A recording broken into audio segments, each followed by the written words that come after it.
Elles viendront et se poseront dans toutes les pentes abruptes des torrents et les fentes des rochers, sur tous les buissons et les pâturages. Il va faire quoi? Il va souffler. Les mouches qui sont dans le delta du Nil, en Égypte, et les abeilles qui se trouvèrent en Assyrie. Relis ça, frère. Ce jour-là, l'Éternel sifflera les mouches qui sont dans le delta du Nil en Égypte, et les abeilles qui se trouvèrent en Assyrie. Elles viendront et se poseront toutes dans les pentes abruptes des torrents et les fentes des rochers, sur tous les buissons et les pâturages. Donc Dieu siffle, et les mouches et les abeilles entendent ce sifflement-là, et ils viennent. Vous comprenez? L'homme peut siffler une autre personne, non? Hein? On siffle, tu regardes, tu dis, on fait ça, tu viens. Mais Dieu siffle, les mouches et les abeilles entendent ce sifflement-là, que Dieu est en train de les appeler pour venir attaquer. Ce serait que le début. Nous avons parlé de la tribulation, mais il y aura la grande tribulation. Amen. Amen. Prenons place.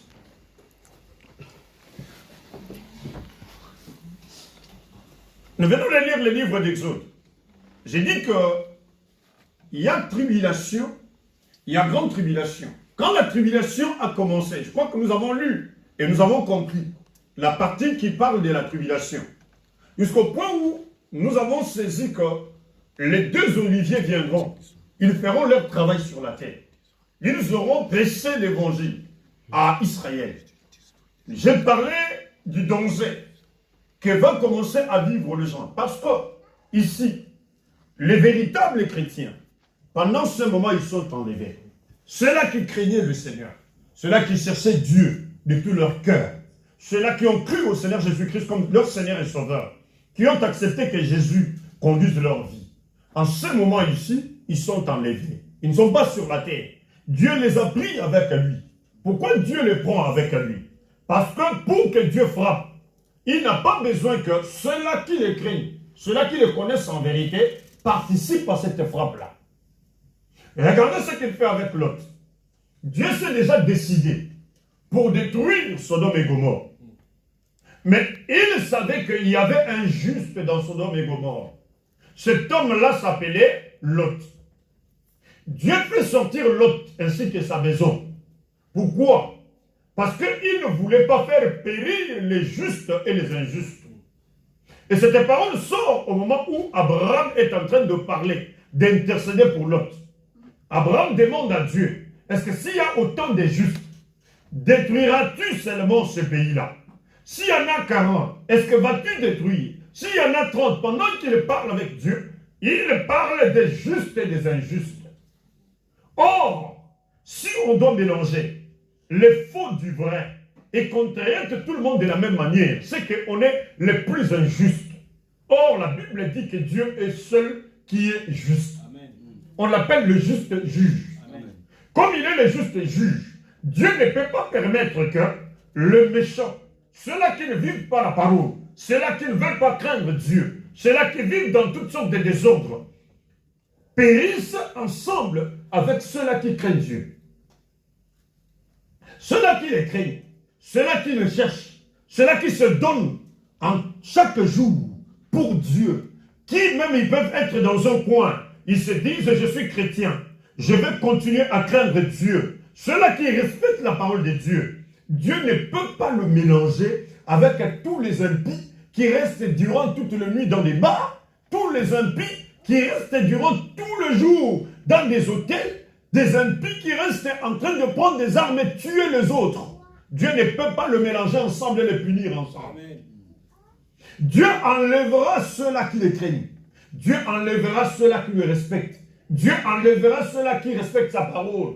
Il va le mettre à l'écart pour frapper maintenant ceux qui sont restés, qui ne le craignent pas. La frappe ici ne sera pas seulement pour ceux-là qui sont restés, disons, qui sont restés non chrétiens. Même ceux qui sont restés là, qui croyaient être des chrétiens hier, mais qui ne craignaient pas Dieu. Ce que j'appelle les pseudo-chrétiens. Les gens qui font semblant d'être chrétiens. Les hypocrites. ils vont rester ces jours-là. Alors, quand ils resteront, le diable va les attaquer sur la terre. Et ça ne suffira pas. Dieu aussi frappera. Donc, comme ils ne sont pas, leur nom n'est pas inscrit dans le livre. Ils vont recevoir la même frappe. Les pseudo-chrétiens là, qui sont restés, recevront la même frappe que la frappe que recevra tous ceux-là qui n'ont jamais cru au Seigneur, qui sont restés athées ou qui sont restés satanistes, qui se sont levés contre la parole de Dieu. Alléluia. Amen. Amen. Nous venons de lire Exode chapitre 7, verset 23. On nous parle de Pharaon. On nous parle de l'Égypte. Et concernant Pharaon et l'Égypte, vous verrez ce que dit la Bible là. La Bible dit que Pharaon n'a même pas pris ça à cœur. Il n'a même pas pris à cœur ce qui s'est passé. Pour lui, il se disait, non, c'est rien. Mais les mauvaises choses avaient déjà commencé. Qu'est-ce qui avait commencé? On vient de lire que pendant ce moment ici, il y a eu des choses terribles. Quelles étaient les choses terribles qui étaient arrivées? Il y avait une déclaration a été faite. Et l'eau s'est changée. Parce que Dieu a promis de frapper. Et comme Dieu a commencé à frapper l'Égypte, Dieu a déclaré par Moïse. Moïse est venu, il a donné la preuve de la parole de Dieu. En déclarant, l'eau est devenue du sang. Tout le fleuve Nil. Le fleuve Nil était le fleuve en Égypte qui servait à irriguer. Le fleuve Nil était le fleuve principal, ou reste le fleuve principal en Égypte, qui sert à donner l'eau au peuple. Maintenant, tout le peuple d'Égypte, pendant ce temps ici, buvait cette eau-là. Et ce jour-là, Moïse se lève. L'Éternel veut frapper l'Égypte. Parce qu'il a besoin que son peuple sorte. Et que Pharaon ne veut pas laisser le peuple. La première frappe, ils ont reçu des frappes jusqu'au point où l'eau est devenue du sang. Maintenant, vous allez vous lever le matin, vous trouvez l'eau est devenue du sang. Buvez-la. Les Égyptiens sont restés, ils se sont dit, mais qu'est-ce qui est en train de se passer? Pharaon est venu, il a constaté. Après, il est reparti. Il a dit, ah, c'est rien, même s'ils font ça, je ne vais pas les libérer. Et ce qui s'annonce là, on va le lire dans le livre de l'Apocalypse. Parce que l'Apocalypse concerne les temps à venir. Les temps qui vont venir. Ça, c'est déjà la tribulation qui commençait. Et la Bible dit ceci. Que tous les Égyptiens ont commencé à aller chercher un petit coin pour chercher de l'eau à boire. Il fallait aller creuser des trous à gauche, à droite, pour aller chercher si on peut trouver de l'eau pure à boire. Et ces temps arrivent. Les temps très compliqués arriveront, frère. Les temps très compliqués arriveront sur la terre. Pourquoi? L'Écriture dit ceci. Psaume 76, verset 8. Nous avons lu le psaume. Je vais encore le lire. Réalisez ça pour moi, frère.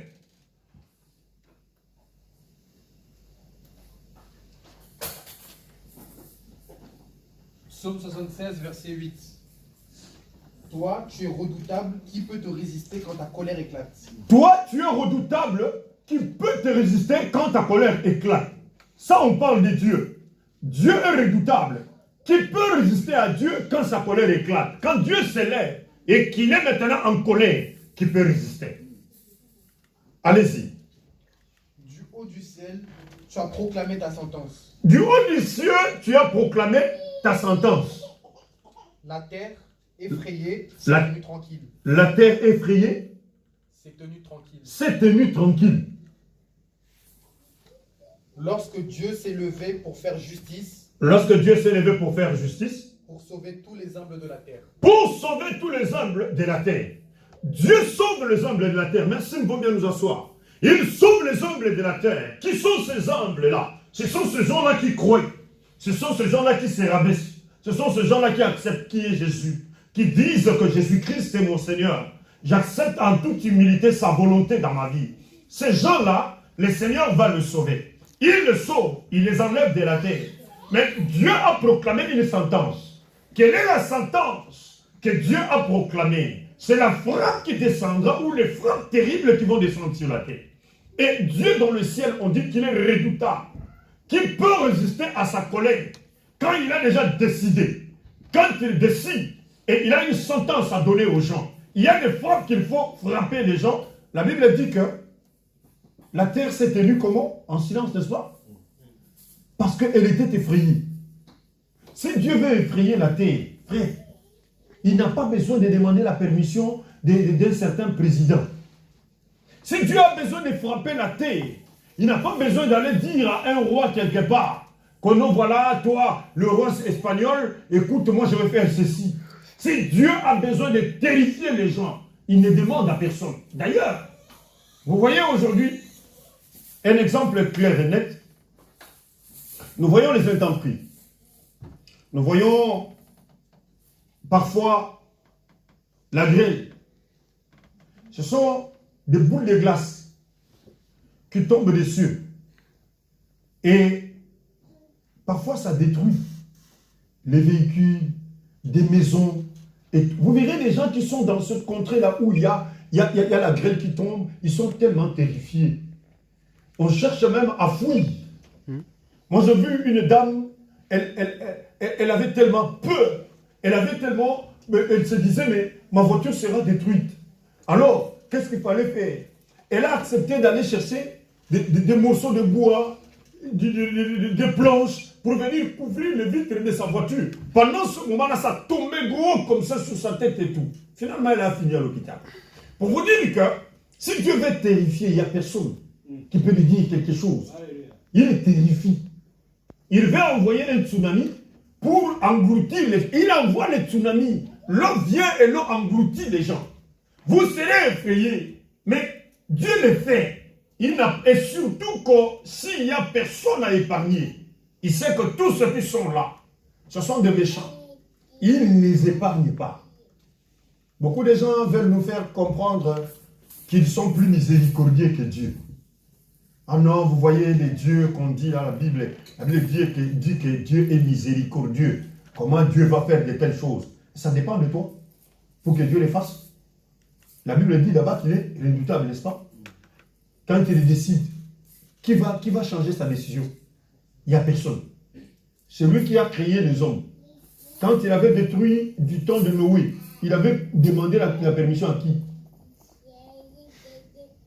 Quand il a détruit l'humanité du temps de Noé, il a demandé la question, comment dirais-je, la permission à qui?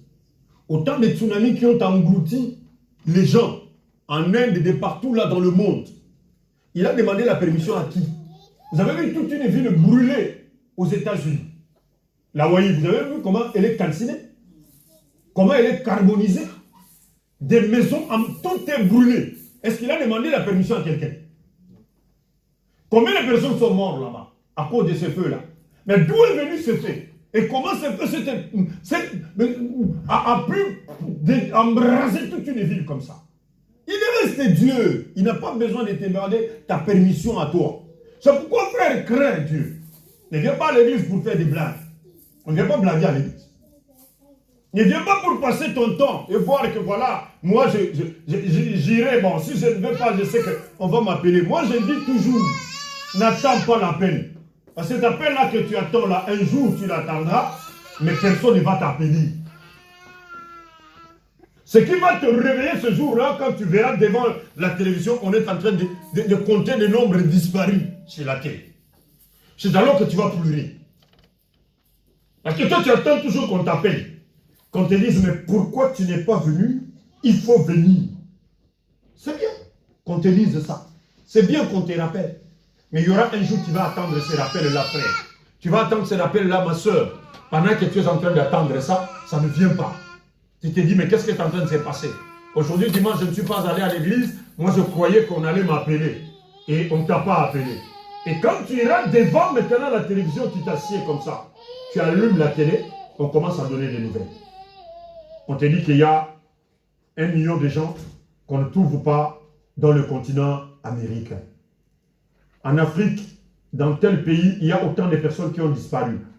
dans tel autre pays, il y a autant de personnes qui ont disparu. Je dis, oh, qu'est-ce qui est en train de se passer? Ce que j'entends là, c'est sérieux? Oui, c'est sérieux. Parce que Dieu avait promis que les gens vont être enlevés. Il est redoutable, il frappera. Ésaïe 7, verset 18, nous a dit que Dieu va siffler. Dieu siffle. Il siffle seulement. Il donne un ordre. Parce que c'est lui qui parle. C'est lui qui a même parlé aux eaux de la mer. Jésus, qui a parlé à l'eau. Tais-toi. Et l'eau s'est tue. Cela veut dire que Dieu a une manière. Parce que tout c'est lui qui a créé. Il a créé les cieux et la terre. La Bible a dit, il les appela. Il a dit que la terre soit. Et la terre fut. Que la lumière soit. Et la lumière fut.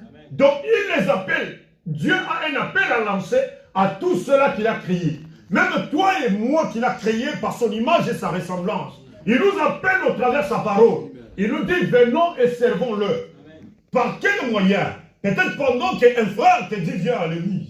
Pendant qu'une soeur t'appelle et te dit, ma soeur, viens et prie avec nous. Parce que le Seigneur t'aime. Pendant que quelqu'un passe sur toi pour t'avertir que Christ reviendra, viens prier. C'est un appel que tu reçois. Parce que Dieu appelle d'une manière ou d'une autre. Ici, la Bible dit qu'il connaît toutes ces créatures.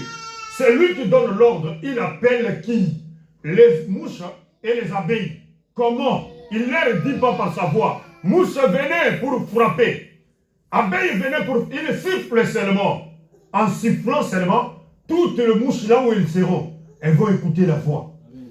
En sifflant seulement, les abeilles se disent, nous sommes appelés. Nous devons aller à la rescousse parce que Dieu veut nous utiliser pour détruire. Dieu veut nous utiliser pour faire un massacre quelque part. Le monde sera dans des temps terribles, frère. Le monde sera dans des temps terribles. La grande tribulation, ça sera terrible. Même les chrétiens qui ont raté l'enlèvement, comme je le dis, les pseudo-chrétiens, ceux qui se croyaient être chrétiens, mais qui ne faisaient pas la volonté de Dieu, ils vont subir des tortures terribles. Ils vont subir des temps compliqués. C'est pourquoi ne viens pas à l'église pour venir, mais viens à l'église pour servir l'Éternel. Ne viens pas à l'église pour venir, viens pour te repentir réellement. Change ta vie, change ton comportement. Décide-toi de t'attacher à Dieu.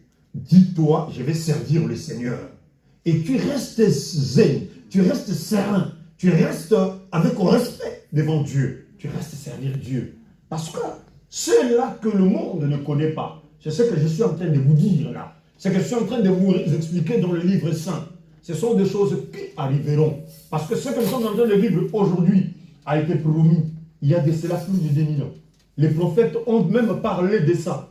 Jésus est venu. Et Jésus avait promis, il a dit, au temps de la fin, vous verrez des catastrophes naturelles.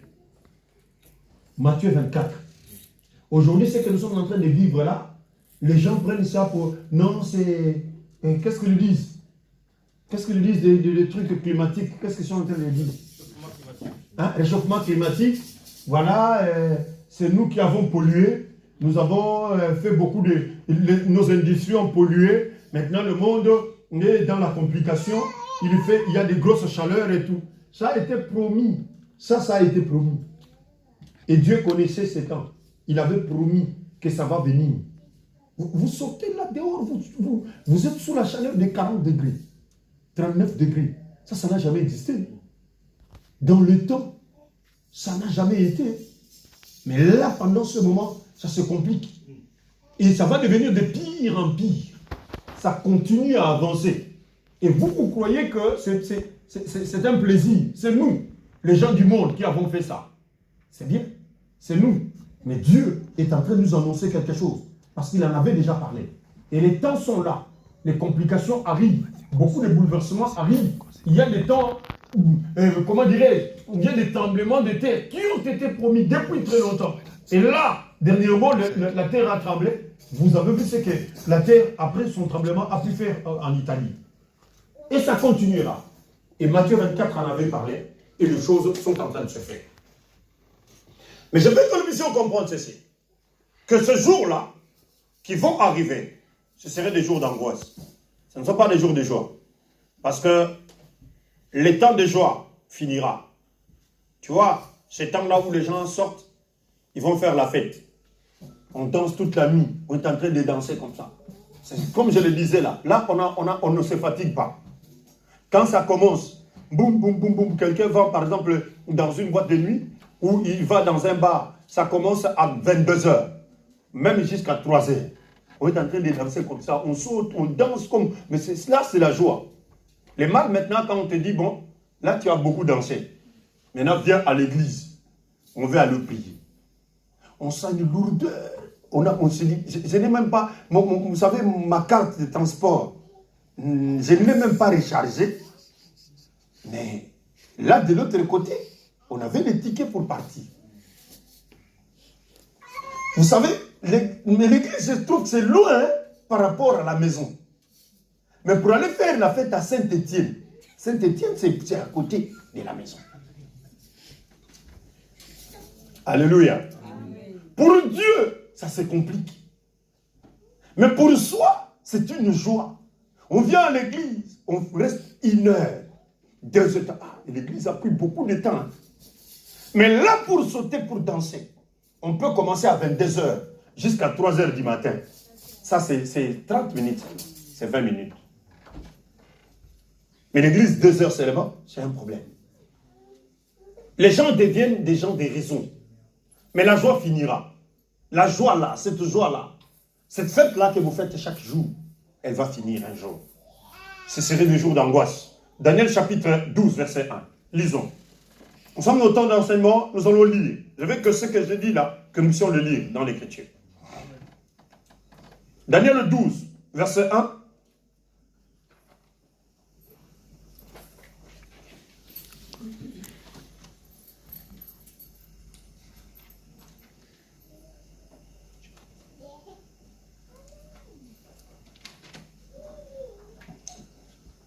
Nous lisons l'Écriture dans le livre de Daniel, chapitre 12, verset 1.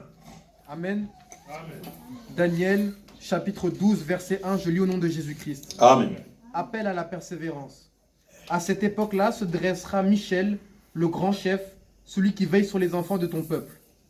Ce sera une période de détresse telle qu'il n'y aura pas eu pareil depuis qu'une nation existe jusqu'à cette époque-là. À ce moment-là de ton peuple qu'on trouvera inscrit dans le livre seront sauvés. Ah, oui, merci. On dit que le peuple qu'on trouvera dans le livre, il sera sauvé. Mais au moins, ce serait des temps. Ce serait un temps de détresse qu'il n'y a jamais eu depuis qu'il existe une nation jusqu'en ce temps-là.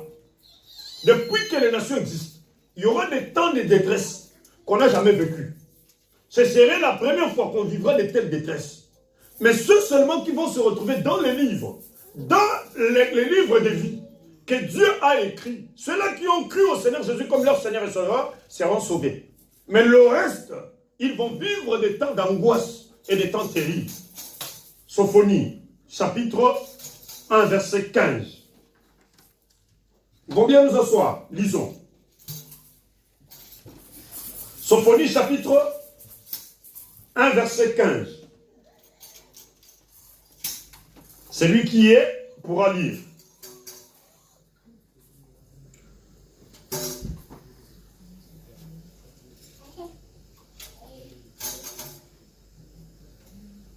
Livre de Sophonie.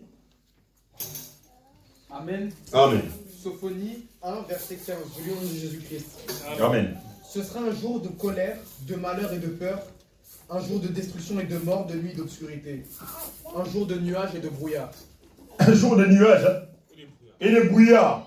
Ce jour est un jour de fureur, un jour de détresse et d'angoisse, un jour de ravage et de destruction, un jour de ténèbres, d'obscurité, un jour de nuée et de brouillard.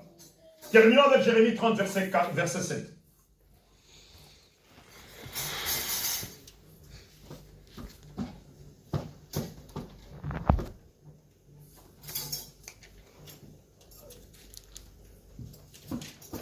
Amen. Amen. Jérémie 30, verset 7. Je lis au nom de Jésus-Christ. Amen. Quel malheur! Voilà le grand jour, il n'y en a jamais eu de pareil. C'est une période d'angoisse pour Jacob, mais il en sera délivré. Ah, c'est une période d'angoisse. Merci. On peut bien s'asseoir. Je voudrais rappeler ici que la grande tribulation, c'est un temps d'angoisse. C'est un temps de pleurs. Ce ne serait plus du plaisir. Vous voyez, vous aurez pris du plaisir à faire quelque chose. Mais quand le malheur arrive, on pleure. Je vais donner un exemple. On a été dans une fête. Vous avez mangé. Vous avez bu. Tout le monde était là, vous avez fait la fête, vous avez sauté, dansé toute une nuit. Le matin, on dit ok, fini la fête, on arrête la musique. Chacun va rentrer chez soi. Vous vous sentez toujours dans cette joie-là, parce que vous venez d'une fête. Mais par malheur, vous arrivez en route, il y a un accident. Vos deux jambes se cassent. Vous continuez à avoir la joie. Non. Vous allez continuer à rire, parce que vous allez continuer à raconter la fête. Non. C'est que vous comprendrez avec moi que là maintenant, c'est le temps de la réflexion. Ouais. Commencez à réfléchir. Vous m'avez appelé à cette fête. Et si je n'étais pas parti, je n'aurais pas pu casser mes deux pieds. Donc si j'ai ce problème ici, parce que je suis allé à cette fête-là. Mais pourquoi suis-je allé? Et pourtant, il y a quelques minutes, là, tu étais dans la joie. Ta joie vient de se changer en détresse. Ta joie vient de se changer en pleurs. Pendant que, le moment où tu étais en train de te réjouir, tu étais dans l'allégresse. Mais un malheur arrive, ça te change. Ça change ton mental, ça change tes pensées. Pourquoi suis-je allé? C'est alors que tu commences à raisonner. Les temps de détresse vont venir. C'est pourquoi la Bible dit, jeune homme, réjouis-toi dans ta jeunesse.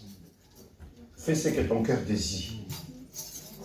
Mais sache qu'un jour, l'Éternel t'appellera au jugement.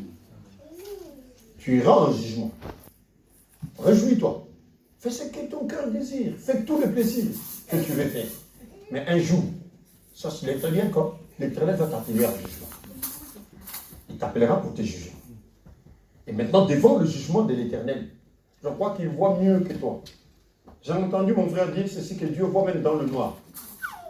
Vous comprenez? Il est le vrai prophète de lui-même. Il voit même dans le noir, il sait voir quelque chose. Maintenant, ce Dieu-là t'appelle en jugement à cause de tout ce qu'il t'a vu faire sur la terre. Où échapperas-tu?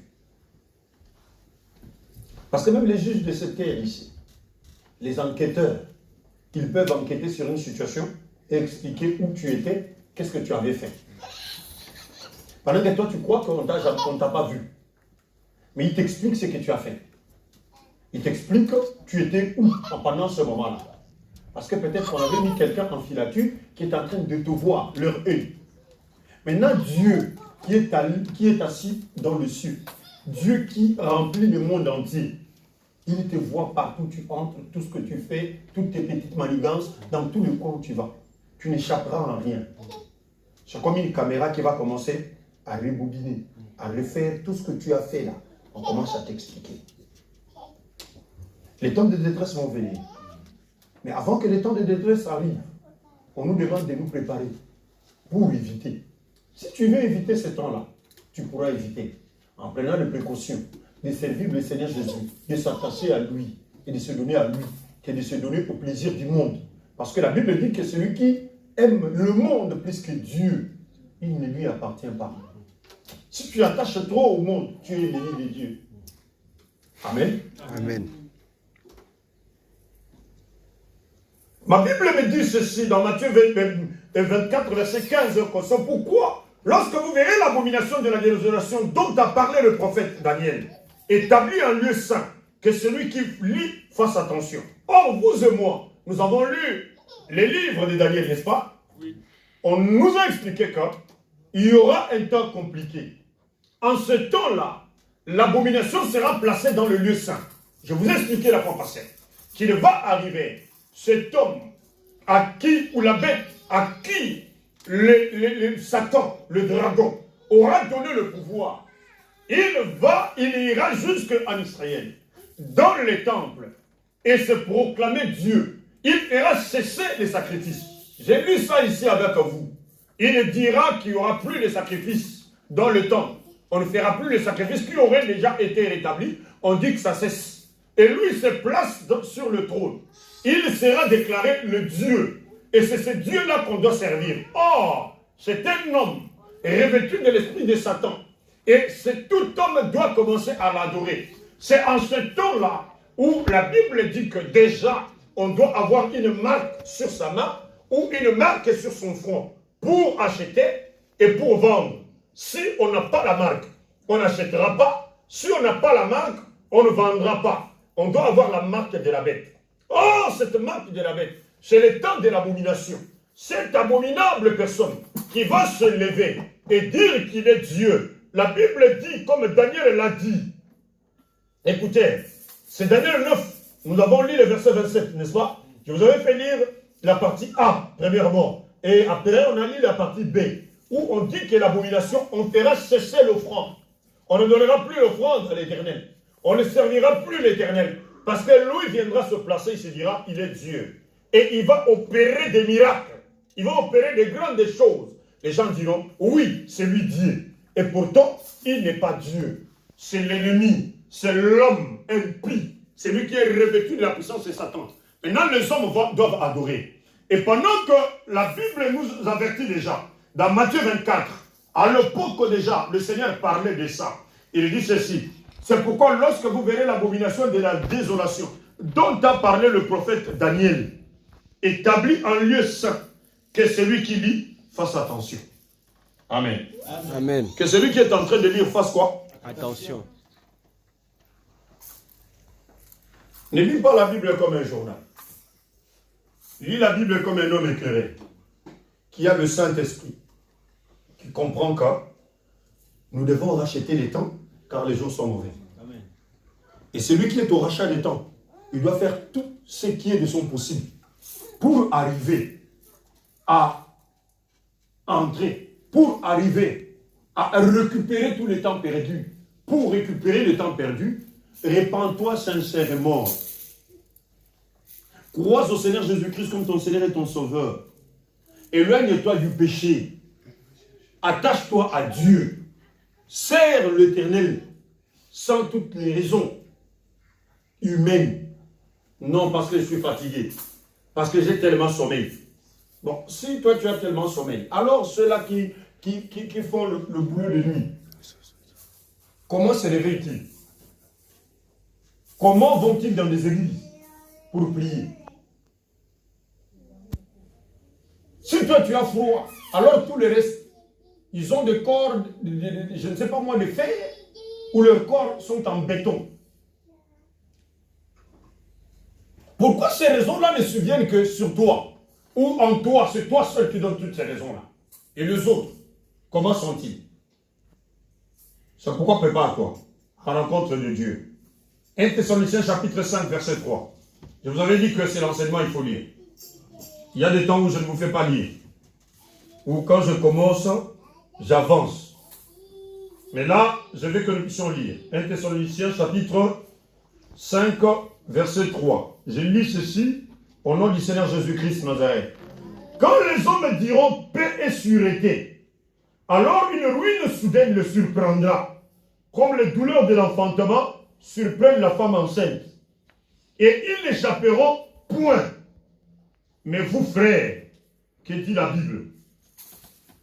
Mais vous, frères, vous n'êtes pas dans les ténèbres, pour que ce jour-là vous surprenne comme un voleur. Vous êtes tous des enfants de la lumière, des enfants du jour. Nous ne sommes point de la nuit, ni des ténèbres. Ne dormons point comme les autres, mais veillons et soyons sobres. Car ceux qui dorment, dorment la nuit, et ceux qui s'enivrent la nuit. Alléluia. Ceux qui s'enivrent la nuit. Mais nous ne dormons pas. C'est ce que dit la Bible. Surtout là, la tête. Soyons éveillés. Que ce jour-là ne nous surprenne pas. Comment? La femme enceinte est surprise. Amen. Amen. Tous les moments qui sont là, les dames qui sont là, ils ne vous diront jamais que je croyais que ce jour-là, je devrais commencer à avoir des douleurs. Ça a été par surprise. Même si le médecin dit, écoute, tu vas donner naissance les mardis. Mais ça ne dépend pas non plus du médecin. Vous savez que ça ne dépend pas des médecins? Ça dépend de Dieu. Au lieu de mardi, ça peut commencer le vendredi. Amen. Amen. Ça commence le vendredi. Parce que, je peux donner un exemple. J'ai une enfant qui vient de donner naissance d'un bébé hier. Mais quand elle m'avait appelé, elle m'a dit ceci. Papa, on m'a dit, c'est le mardi que j'irai à l'hôpital. Et je crois que je passerai par une césarienne. Mais la nuit du vendredi, pendant qu'elle dormait, 2 heures du matin, elle ne pouvait plus continuer à dormir. Elle s'est réveillée, elle avait tellement de douleur. Je vois un message, je suis déjà à l'hôpital. Ça surprend toujours. Comme je viens de dire là, tous les mamans qui ont donné naissance aux enfants ont été surprises. Ça vient par surprise.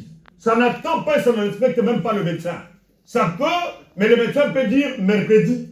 Mais ça passe le mercredi, ça peut même passer le jeudi, ça commence même le vendredi. Tu te dis, mais le médecin avait dit non, le médecin n'est pas Dieu. Il pense à des choses, mais qui ne sont pas en exactitude. C'est comme ça, même le météorologue, quand il parle de la température, il va te dire, aujourd'hui il ne pleuvra pas. Mais toi tu sors sans ton parapluie, tu arrives quelque part, tu es mouillé. Tu te dis, mais ces gens ici, comment ils sont? Ils ont dit à la télévision qu'il ne va pas pleuvoir. Comment est-ce que je me suis... Mais s'ils ne sont pas des dieux. Ils essayent de... Mais celui qui décide, c'est celui qui est dans le ciel. Amen. Quand il décide, les choses doivent se faire telles. Et la Bible dit que ne soyez pas en surprise. Vous ne serez pas surpris. Pourquoi? Parce que vous devez veiller. Pourquoi devrez-vous veiller? Parce que vous n'êtes pas du monde. Ceux-là qui font le mal, ils le font dans la nuit, pendant la nuit. Aucune personne n'a jamais accepté de faire le mal en pleine journée. Dans quel sens je suis en train de dire ça? Quelqu'un qui veut voler. La plupart des vols se passent la nuit. Ils savent que la nuit, les gens dorment. Et s'ils veulent voler la journée, ils viennent blindés. Vous comprenez? Vous verrez les Kalachnikov. Vous allez entendre des sons que vous n'avez jamais entendus. Vous-même, quand vous entendez ça, vous fouillez. Ah, même si c'est votre frère qui est dans une bijouterie, là, on dit, on est en train de voler, vous entendez cancan. Vous fouillez, vous-même vous fouillez, vous partez. Le policier lui-même ne va même pas s'approcher. Il est tard, un peu loin là. Il fait ouin, ouin, ouin, ouin. Les gens entendent là-bas déjà, ils doivent vous dire, quittez déjà, partez. Avant qu'eux n'arrivent. Parce que si ça, ils arrivent, pendant qu'eux ils sont en train de prendre ce qu'ils sont en train de prendre là, ça sera la guerre. Alors il faut éviter la guerre. Au lieu de venir en catimini, sans sirène, pour attraper les voleurs, on vient ouah, ouah, ouah, ouah. Déjà les voleurs entendent, oui, ils sont en train d'arriver, et les voleurs s'en vont déjà. Est-ce que vous comprenez? Ceux qui volent là, ceux qui font le mal, ils le font la nuit. La Bible dit même que ceux-là qui s'enivrent, ils aiment s'enivrer la nuit. Grave. Vous comprenez? C'est le soir, on peut aller se tenir quelque part. Le soir, là, quand on soulève le verre comme ça, on sent bien et tout ça.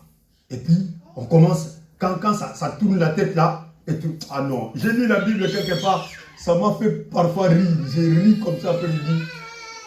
La Bible dit que la boisson fait perdre l'essence. Et fait même parler des choses extraordinaires. Tu vois celui qui a bu et qui se retrouve dans cet univers-là, il peut même t'acheter des avions. Il va t'expliquer qu'il va t'acheter un avion, un Boeing. Je t'achète Boeing 320, tu vois, avec tout ce qu'il peut y avoir dedans. Tu vois, le jet privé, je peux t'acheter le jet privé bien arrangé à l'intérieur. Tu vois ce que Mbappé a là, c'est pas un jet. Moi, je peux le... Mais il n'a même pas 3000 dans son compte bancaire. Parce qu'il est sous un monde. C'est ça même le monde des cannabis. Vous voyez, quelqu'un qui a tiré ce truc-là, il tire, la tête arrive quelque part. Et puis, il va t'expliquer des choses extravagantes. Il va t'expliquer des choses. Toi, tu te dis, mais cet immeuble ici, moi, je vais acheter l'immeuble comme ça. Et puis, à partir de cet immeuble ici, je vais faire des appartements. Les gens vont commencer à louer. Les gens vont commencer à louer des appartements pendant que tu es en train de te rendre pauvre. La Bible dit que la boisson fait quoi? Elle appauvrit. Amen. Amen. Elle appauvrit. La boisson fait porter des aïons. Et là, tu as bien au Toboka.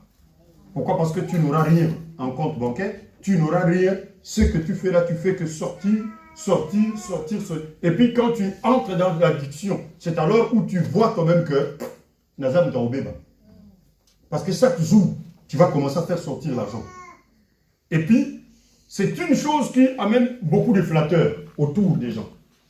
Amen. Amen. La boisson te fait croire que tu as des amis. Or, en fait, ce sont des ennemis. Quand tu t'assieds avec eux, ils t'acclament. Boss. Ah, mon paro, l'homme fort. Et toi, quand tu sens comme si tu es déjà aux anges. Ils sont en train de t'apprécier et toi, tu sors l'argent. Tu achètes. Dis, amène 3, amène 5, amène 4. Pendant que tu es en train de sortir l'argent, tu es en train de finir ton argent. Eux, ils t'apprécient. Tu crois que ce sont des amis, mais or, ce sont des ennemis gérés. Ce sont ceux-là qui sont en train de t'appauvrir. Tu sors l'argent, tu sors l'argent, tu sors l'argent, tu sors l'argent. Après, quand tu iras vérifier ton compte, tu te dis, ah, mais j'avais 300 ici, je faisais tel programme. Ah, mais Dieu, j'ai bouffé 200 la nuit. Ah, ces gens-là. Mais comme tu es déjà dans l'addiction, comme l'ennemi te conduit, demain tu viendras encore dépenser. Et quand tu dépenses, tu finis. Tu avais un programme à faire de 400 €, tu as tout mangé. Je ne dirais même pas que tu as tout mangé, tu as tout bu. Parce que c'est le liquide que toi tu bois et tu te retrouves aux toilettes et c'est parti. Ton argent est parti comme ça. Le programme de 400 que tu avais à faire, quelque chose de palpable, quelque chose qui pouvait même aider. Tu pouvais même aider un orphelin. Tu peux même aider un frère ou une soeur à acheter telle ou telle chose. Tu peux même payer les frais scolaires d'une personne qui manque. Maintenant, tu commences à dire, mais le frais, bon, ça va, le frais là, je veux voir même le mois prochain. Tu veux voir ça le mois prochain, mais l'argent, tu as mis. Ils vont t'acclamer quand tu es boss pour eux. Mais quand tu n'auras plus rien, c'est alors que tu verras que ce n'était pas des amis. L'homme intelligent prend le conseil, n'est-ce pas? Amen. Amen. L'homme prudent voit le mal de loin, il fait quoi? Il se cache. Ce sont des faux amis. La boisson crée des faux amis. C'est ce que la Bible dit. Il te crée des faux amis. Tu croiras que tu as des amis, or ce sont des destructeurs. Leur travail, c'est de profiter de toi. Ce sont des hypocrites qui profitent de toi. Ils ont des mots parlent. Ils ont des grands hommes. C'est toi l'homme puissant. Tu vois? Et dans ce milieu-là, on nomme toujours les gens. Tu comprends? Le milieu de la boisson, même le milieu où on fume le chanvre, là on fume le cannabis, les gens ont des noms. On te donne un nom là, ce nom-là te fait sentir que tu as des épaules. Or, pendant ce moment-là, c'est toi qui es en train de perdre. Parce qu'un voleur, pour te voler, il te flatte. Tu comprends? Il va te flatter. On te flatte pour qu'on te fasse sortir l'argent.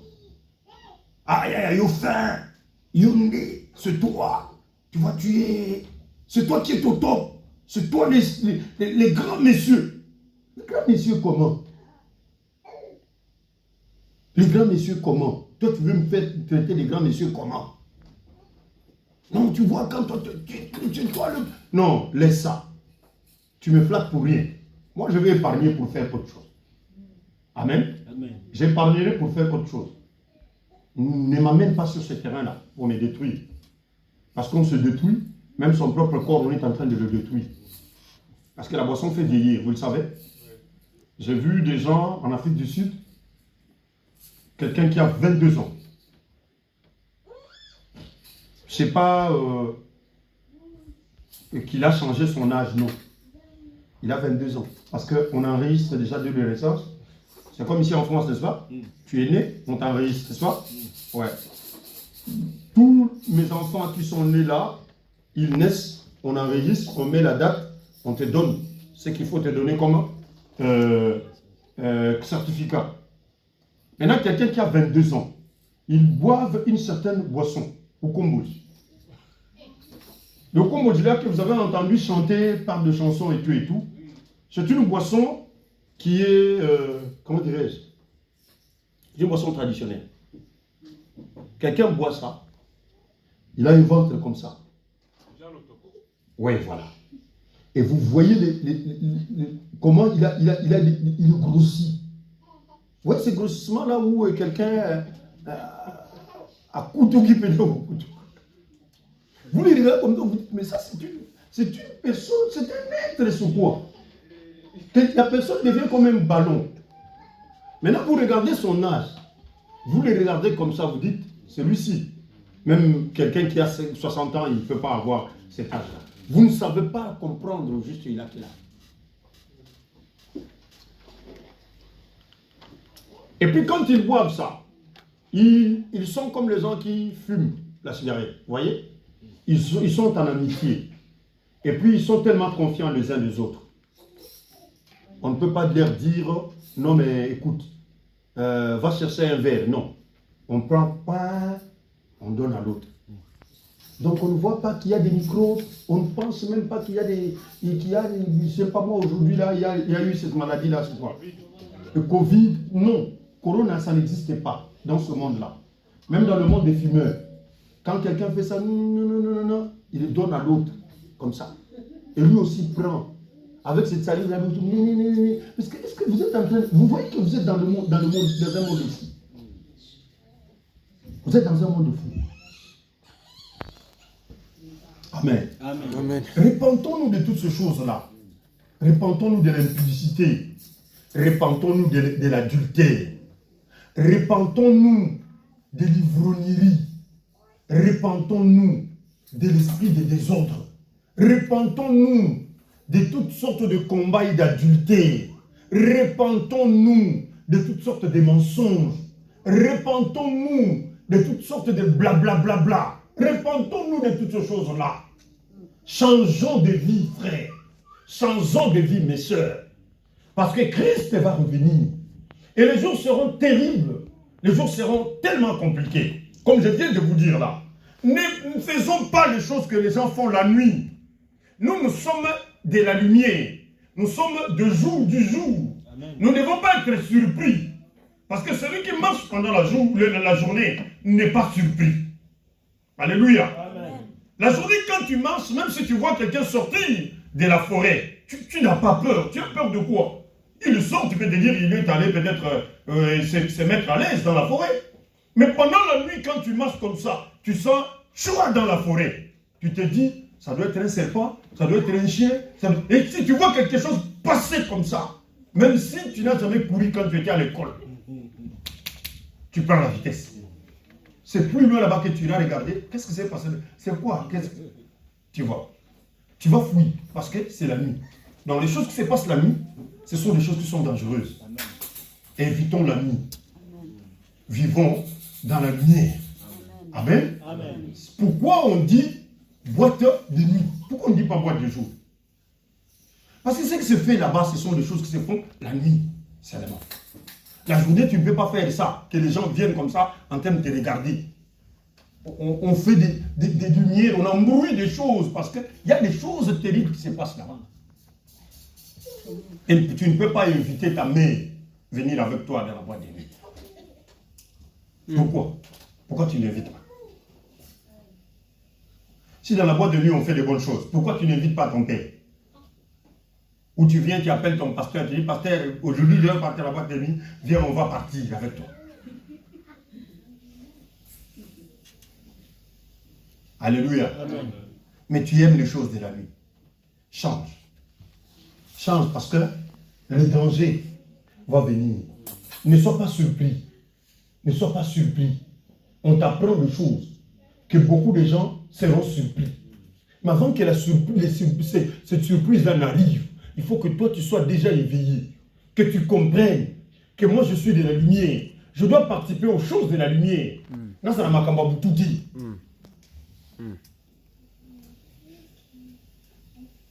Daniel 9, 27, j'avais déjà lu, n'est-ce pas? Et 2 Thessaloniciens, chapitre 2, c'est ce que je vais vous lire pour finir cette partie d'aujourd'hui. Parce que prochainement, par la grâce de Dieu, nous allons attaquer Apocalypse chapitre 8, qui il y a des choses trop compliquées dedans. 2 Thessaloniciens 2, 9 à 12. La Bible dit ceci. L'apparition de cet impie se fera par la puissance de Satan, avec toutes sortes de miracles, des signes et des prodiges mensongers, et avec toutes les séductions de l'iniquité, pour ceux qui périssent, parce qu'ils n'ont pas reçu l'amour de la vérité pour être sauvés. L'amour de la vérité, ils n'ont pas reçu l'amour de la vérité pour être sauvés. Ce que je vous dis, ce sont des vérités pour votre salut, pour votre bien.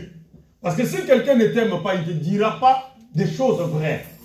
Ceux qui n'aiment pas, ils ne disent que des mensonges. Amen. Amen. Mais celui qui t'aime, il te dit la vérité. Avant que le danger n'arrive, fais ça, fais ça, fais ça. Si quelqu'un t'aime, il va chercher à te dévier du mal. À ce chemin-là que tu commences à prendre, c'est un mauvais chemin. Si tu veux vraiment être bien dans ta vie, évite ça. Mais si la personne ne t'aime pas, il te laissera faire. Et le risque est tellement grand. Aussi, Dieu leur envoie une puissance d'égarement pour qu'ils croient au mensonge, afin que tous ceux qui n'ont pas cru à la vérité, mais qui ont pris plaisir à l'injustice, soient condamnés. C'est alors là l'esprit d'égarement qui vient, pour ceux-là qui ne veulent pas croire, et ils seront condamnés. Mais ceux-là qui sont éclairés par la parole, ils ne vont jamais être égarés. Ils seront sauvés. Lis-moi Apocalypse 8, 1 à 2. Juste, on va entendre un son, et puis on va prier pour terminer l'enseignement d'aujourd'hui. Apocalypse 8, versets 1 à 2. Je lis au nom de Jésus-Christ. Amen. Amen. Amen. Quand l'agneau ouvrit le 7e sceau, il y eut dans le ciel un silence d'environ une demi-heure. Puis, je vis les 7 anges qui se tiennent devant Dieu. 7 trompettes leur furent données. Cette trompette leur fut donnée. On parlera du message de cette trompette. C'est là où les 7 trompettes vont commencer. Mais une chose vraie, depuis que les cieux et la terre existent, au ciel, la Bible dit qu'on chante les louanges de Dieu. On adore Dieu. Amen. Mais ici, la Bible dit que le ciel a gardé 30 minutes de silence. Une demi-heure. Relis ça, relis ça. Quand l'agneau ouvrit le 7e sceau, Quand l'agneau ouvrit le 7e sceau, il y eut dans le ciel un silence d'environ une demi-heure. il y eut dans le ciel un silence d'une demi-heure. C'est le 7e sceau qui s'ouvre. On comprendra le sceau sur quoi. Et on comprendra les trompettes sur quoi. Mais à l'ouverture du 7e sceau, il y a dans le ciel un silence total. Tout le monde reste ébahi. Tout le monde reste calme.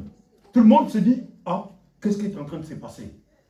Maintenant, pendant ce moment-là où il reste 30 minutes de silence dans le ciel, on voit les 7 anges qui tiennent les 7 trompettes devant Dieu. Ils ont des trompettes. Ils doivent commencer à les sonner. Or, si vous continuez à lire, déjà à la première trompette, les malheurs vont commencer sur la terre. Des terribles malheurs. Il y aura même le feu qui va commencer à quitter le ciel comme ça. Ça descend sur la terre. Les temps sont mauvais. Les temps seront mauvais.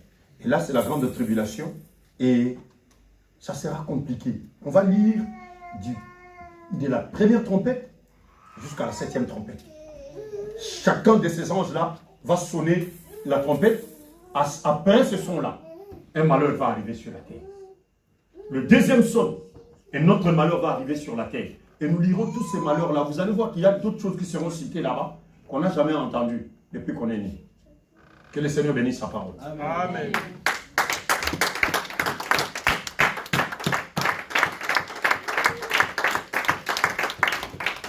Amen. Amen. Nous levons. Adorons.